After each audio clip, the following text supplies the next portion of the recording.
Hi, welcome again to my YouTube channel. This is another unique recipe. This is Zobo donut recipe.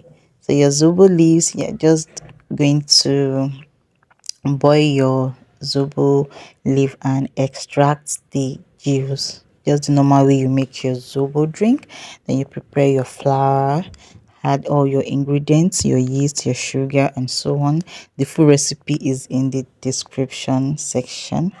And after then, you add your Zobo extracts. Make it allow it to become warm before adding your Zobo extract. So the Zobo extract will serve as the liquid base to make your dough.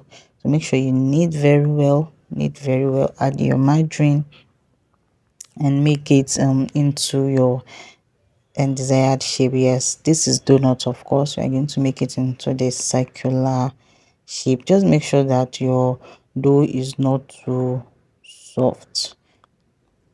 So after allowing your dough to proof, just the way you make your donuts, then go ahead and fry.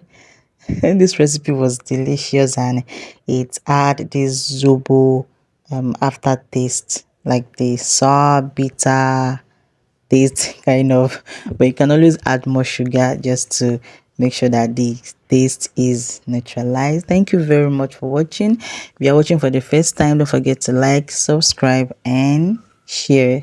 See you again in my next video, and make sure you try out this recipe. Bye bye.